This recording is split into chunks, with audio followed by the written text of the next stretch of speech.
Match ke-16 kembali lagi mempertemukan Persita Tangerang dengan PSIS Semarang yang akan bermain pada hari Selasa tanggal 7 Desember, bermain pada pukul 18.15 dan sesuai dari data saya akan bermain di Stadion Sultan Agung Bantul.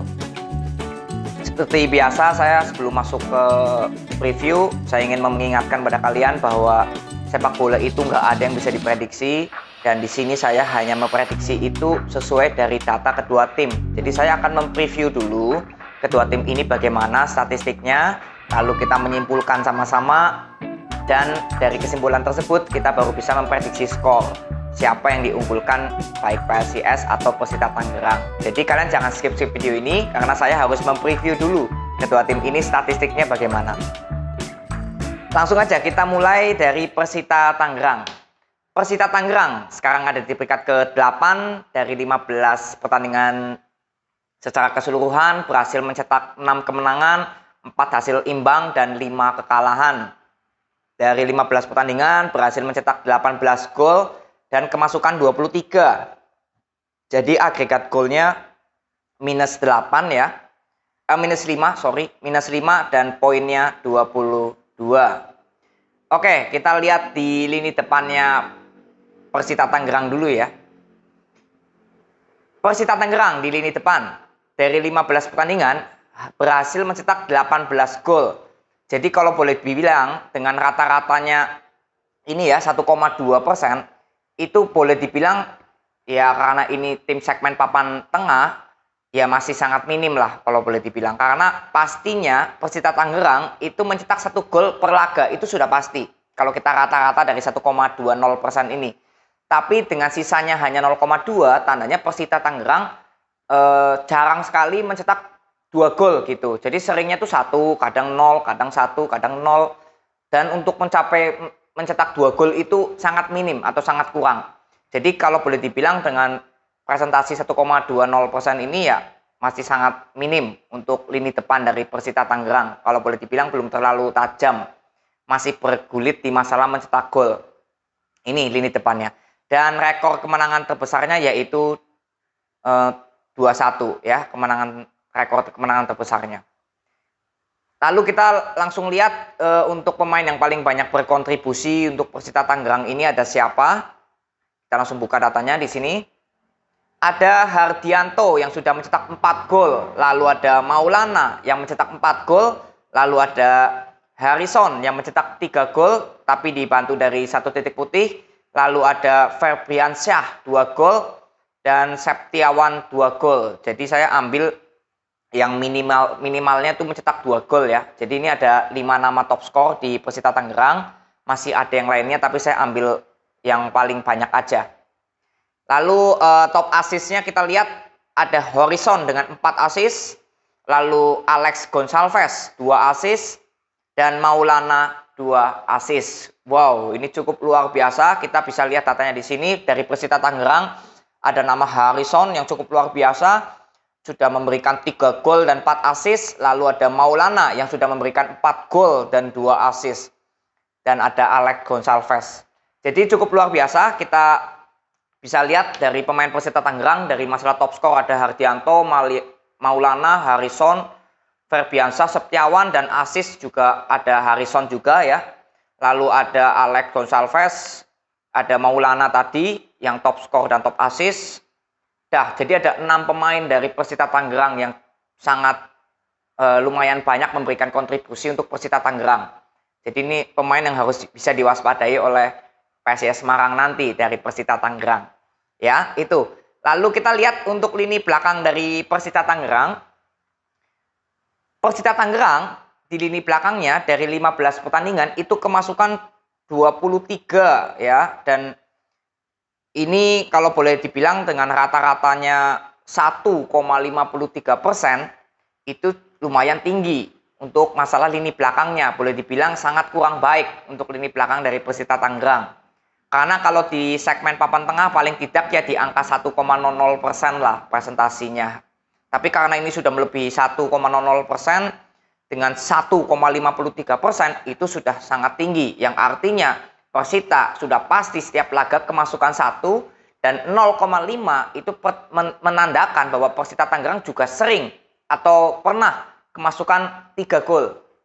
Ini presentasi 0,53% sisanya. Dan paling sering juga bisa kemasukan 2 juga sering gitu. Jadi lini belakang dari Persita Tangerang ini di 15 pertandingan secara keseluruhan sangat kurang baik. Ya, dan rekor kekalahannya yaitu 0-4 ini rekor kekalahannya. Itu. Tapi kita lihat di 3 pertandingan terakhir Persita Tangerang apakah ada peningkatan terutama di lini belakangnya karena cukup sangat kurang baik. Kita lihat di 3 pertandingan terakhir Persita Tangerang. Persita Tangerang kemarin kalah 0-4 dari Persebaya Surabaya, lalu menang 1-0 dari PSS Sleman, dan kalah 0-2 dari Persik Kediri. Jadi dari 3 pertandingan terakhir, Persita Tangerang berhasil mencetak 1 kemenangan dan 2 kekalahan. Dari 3 pertandingan terakhir, Persita Tangerang hanya mampu mencetak 1 gol saja, dan kemasukannya 6. Oke, berarti kalau kita lihat, kita simpulkan dari lini depannya, dengan presentasi hanya 1 dibagi 3, itu 0,33%, artinya di lini depan dari Persita Tangerang, itu ada penurunan dibandingkan dari 15 pertandingan secara keseluruhan. Sangat lumayan jauh penurunannya. Kalau tadi kita lihat di presentasi lini depannya, di 15 pertandingan keseluruhan, itu kan 1,20%. Sedangkan ini di 3 pertandingan terakhir, malah 0,33%, hanya mencetak 1 gol saja, di bawah dari 1,00%. Jadi penurunannya sangat drastis untuk lini depan dari Persita Tangerang. Apakah ini harus dicermati lah intinya untuk lini depan dari Persita Tangerang. Ini menurunnya drastis soalnya. Lalu di lini belakangnya kemasukan 6 dibagi 3 itu sudah 2,00%. Artinya di lini belakang Persita bukannya membaik, justru malah makin terlihat kurang baik kalau kita bandingkan dari 15 pertandingan secara keseluruhan. Ya, ini Persita Tangerang. Jadi untuk Persita Tangerang kita simpulkan bahwa di 15 pertandingan secara keseluruhan lini depannya itu menurun dan lini belakangnya juga ikut menurun. Tadi kan saya sudah bilang di lini depannya ya sangat minim. Kalau kita lihat di 15 pertandingan secara keseluruhan, ternyata di 3 pertandingan terakhir justru malah makin menurun. Dan lini belakangnya juga dengan presentasi 1,53%, saya sudah bilang sangat kurang baik. Di 3 pertandingan terakhir justru makin turun. Presentasinya ini 2,00%. Jadi kesimpulannya dari Persita Tangerang di 15 pertandingan terakhir dan 3 pertandingan terakhir menurun semua, baik lini depannya dan lini belakangnya. Itu dari Persita Tangerang. Lalu kita langsung bahas ke PSIS Semarang. PSIS Semarang sekarang ada di peringkat ke-7, jadi hanya selisih 1 tingkat aja dengan Persita yang ada di peringkat ke-8. PSIS Semarang dari 15 pertandingan itu berhasil mencetak 6 kemenangan, 6 hasil imbang, dan 3 kekalahan. Dari 15 pertandingan berhasil mencetak 17 gol dan kemasukannya 11. Jadi agregat golnya plus 6 dan poinnya 24. Langsung kita lihat dari lini depan PSIS Semarang bagaimana. PSIS Semarang dari 15 pertandingan berhasil mencetak 17 gol. Jadi rata-ratanya hanya 1,13%. Nah, kembali lagi ini kalau Persita Tangerang tadi 1,20%, saya sudah bilang sangat minimum. Ternyata PSIS Semarang justru lebih minimum lagi karena di bawah dari Persita Tangerang tadi 1,13%. Yang artinya PSIS Semarang di lini depannya ya sangat minim. Ya, jadi boleh dibilang sangat belum cukup baik lini depan dari PSIS Semarang. Karena dengan rata-rata seperti ini ya sama seperti Persita Tangerang, kesimpulannya bahwa PSIS Semarang sudah pasti setiap laga mencetak 1 gol kalau kita rata-rata. Tapi dengan sisanya 0,13%, artinya PSIS Semarang sangat susah atau jarang mencetak 2 gol. Jadi seringnya tuh mencetak 1 gol, kadang kosong.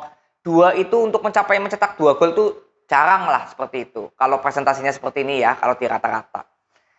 Jadi sangat minimum sekali untuk PSIS Semarang di lini depannya. Dan kemenangan terbesarnya yaitu 3-0. Ini kemenangan terbesar dari PSIS Semarang. Lalu kita lihat pemain yang paling banyak berkontribusi untuk PSIS Semarang sejauh ini ada siapa saja. Ada Jonathan dengan 3 gol dan 2 assist, Bruno Silva 3 gol, Nur Yulianto 3 gol, dan Septian David 2 gol. Jadi ada 4 nama dari masalah gol paling banyak di PSIS Semarang. Lalu dari assist ada Septian David 3 assist, Komarudin 2 assist. Jadi paling boleh dibilang Septian David yang paling banyak berkontribusi karena sudah memberikan 2 gol dan 3 assist. Jadi hanya ada 5 pemain saja dari PSIS Semarang, yaitu Jonathan, Bruno Silva, Nur Yulianto, Septian David. Lalu Septian David juga yang memberikan assist. Lalu ada Komarudin 2 assist. Jadi ada 5 pemain yang cukup berbahaya nanti dari PSIS Semarang untuk di pihaknya Persita Tangerang. Itu. Lalu kita lihat di lini belakangnya PSIS Semarang bagaimana. PSIS Semarang dari 15 pertandingan kemasukan 11. Jadi presentasinya 0,73%. Nah, di lini belakangnya dengan presentasi 0,73% ini sudah bagus. Karena masih di bawah dari, ya kalau boleh dibilang ini kan peringkat ke-7 itu sudah masuk di segmen papan tengah ya. Kalau segmen papan tengah itu kan standarnya 1,00%. Ya ini sangat bagus untuk lini belakang dari PSIS Semarang karena hanya 0,73%. Untuk segmen papan atas saja standarnya masih 0,8% standarnya, dan ini masih di bawah juga. Jadi artinya PSIS Semarang di lini belakangnya ini sudah tidak ada masalah. Boleh dibilang sudah baik, sudah bagus. Apalagi sekarang di papan tengah PSIS Semarang di peringkat ke-7. Artinya sudah bagus untuk lini belakang dari PSIS Semarang, tidak ada masalah. Itu kalau dengan presentasi seperti ini. Karena sering terjadi clean sheet antara menang atau imbangnya. Jarang untuk kemasukan 1 aja jarang gitu intinya. Ya, dan kekalahan terbesarnya yaitu hanya 0-1 ini. Kekalahan terbesarnya hanya 0-1 saja. Oke, jadi kita sudah menyimpulkan dari 15 pertandingan secara keseluruhan dari PSIS. Lalu kita lihat di 3 pertandingan terakhir PSIS, apakah ada perkembangan. Kita lihat. PSIS Semarang kemarin menang 1-0 dari PSIS Semarang kemarin kalah 1-2 dari PSS Sleman. Lalu imbang lawan Bayangkara dan menang 1-0 dari PSM Makassar. Jadi dari 3 pertandingan terakhir, PSIS Semarang berhasil mencetak 1 kemenangan, 1 hasil imbang, dan 1 kekalahan. Dari 3 pertandingan terakhir berhasil mencetak 2 gol dan kemasukannya 2 gol. Ya, kita bahas langsung. Untuk lini depan dari PSIS Semarang di 3 pertandingan terakhir itu hanya berhasil mencetak 2 gol. Jadi presentasinya ini hanya 0,66%. Kembali lagi menurun kalau kita bandingkan dari 15 pertandingan secara keseluruhan tadi.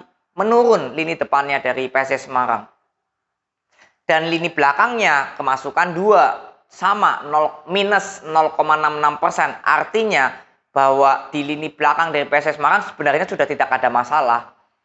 Karena presentasinya hanya 0,66%. Intinya di lini belakang PSIS Semarang di 3 pertandingan terakhir itu sebenarnya ya tidak ada masalah lah. Tidak ada penurunan yang cukup drastis dibandingkan 15 pertandingan secara keseluruhan. Tapi di lini depannya inilah yang sangat menurun. Maka dari itu hasilnya ya ini satu hasil kemenangan, 1 hasil imbang, dan 1 kekalahan. Karena sebenarnya permasalahannya di lini depannya yang mencetak golnya sangat minim dan menurun dibandingkan 15 pertandingan secara keseluruhan tadi. Itu. Jadi kesimpulannya bahwa PSIS Semarang di 3 pertandingan terakhir jika dibandingkan dengan 15 pertandingan secara keseluruhan, di lini depannya ada penurunan. Tapi kalau di lini belakang ya masih tetap cukup baik, tidak ada masalah untuk PSIS Semarang di lini belakangnya. Hanya lini depannya aja. Baik 15 pertandingan secara keseluruhan yang saya sudah bilang minim, justru di 3 pertandingan justru malah makin menurun. Ini ya kalau kita bicara data, ya faktanya seperti ini dari PSIS Semarang. Oke, jadi saya sudah menyimpulkan kedua tim baik Persita Tangerang dan PSIS Semarang.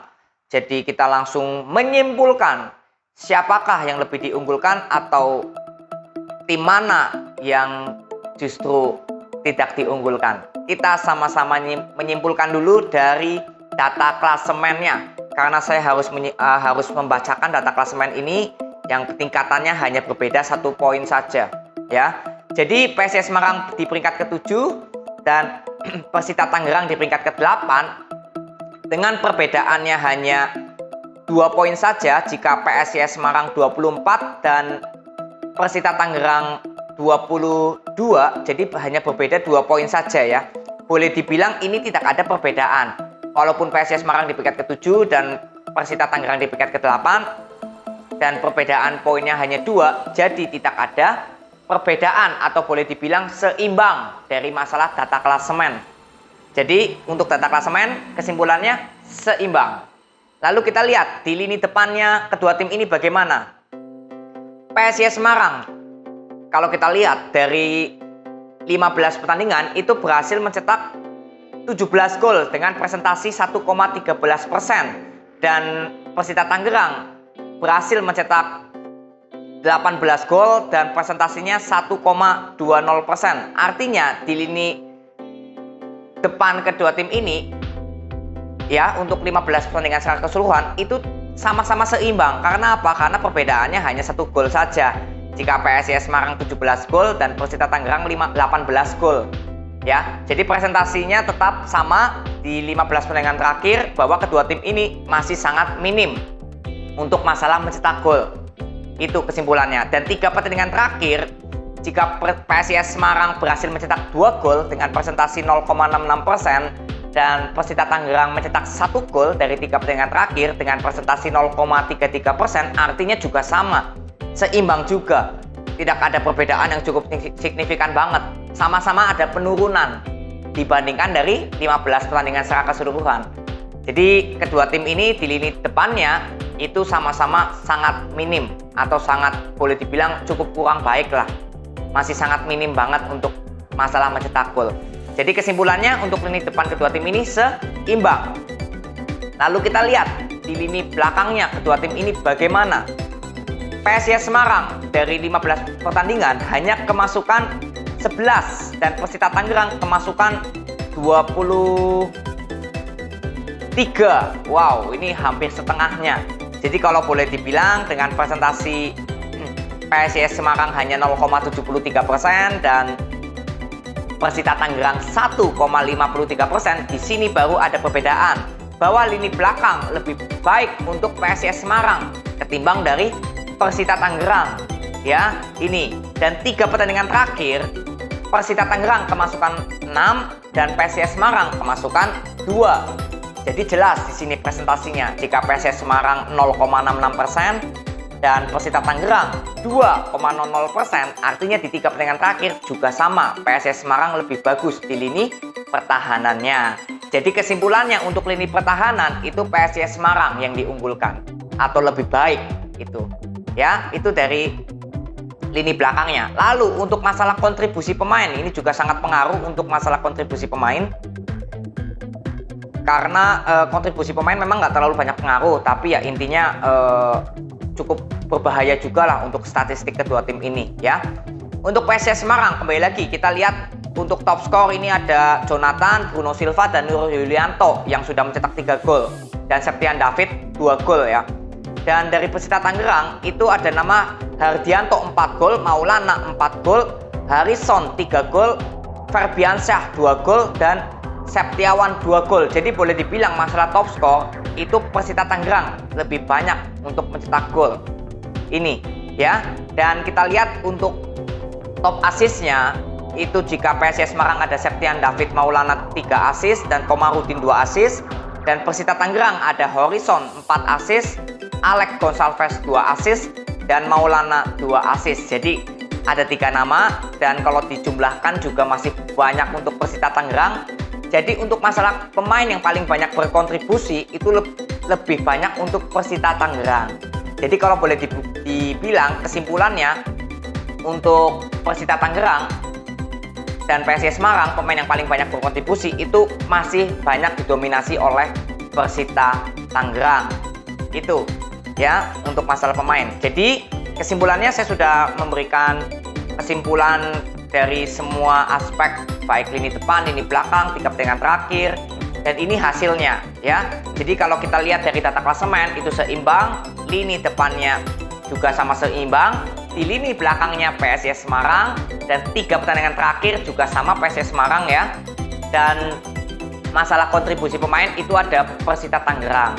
Jadi kalau boleh dibilang dengan data seperti ini, kesimpulannya di prediksi pertama hasilnya akan seimbang. Itu dengan skor yang kemungkinan antara 0-0 atau 1 sama jika di prediksi pertama ini hasilnya imbang. Karena kita sudah sesuai dari kesimpulan ya, di prediksi pertama itu imbang. Dan di prediksi kedua itu kembali lagi PSIS Semarang itu lebih baik di lini belakangnya. Dan 3 pertandingan terakhir yang grafiknya tidak ada penurunan juga PSIS Semarang di lini belakangnya. Jadi di presentasi kedua itu ada nama PSIS Semarang yang lebih diunggulkan, yang masih bisa 50-50 terjadi itu PSIS Semarang. Dan jika PSIS Semarang menang itu skornya antara 1-0 atau mungkin 2-1. Intinya untuk kemenangan kedua tim ini tipis. Dan di prediksi ketiga yaitu Persita Tangerang yang kalau jika menang sama seperti PSIS Semarang tipis antara 1-0 atau 2-1. Apakah bisa clean sheet? Ya kita lihat. Kalau sesuai data ini sih kedua tim ini mungkin kalau PSIS Semarang menang bisa clean sheet 1-0 atau 2-0. Tapi kalau Persita Tangerang dengan lihat lini belakangnya selalu kemasukan, ya kemungkinan Persita Tangerang kalau menangnya 1-0 atau 2-1.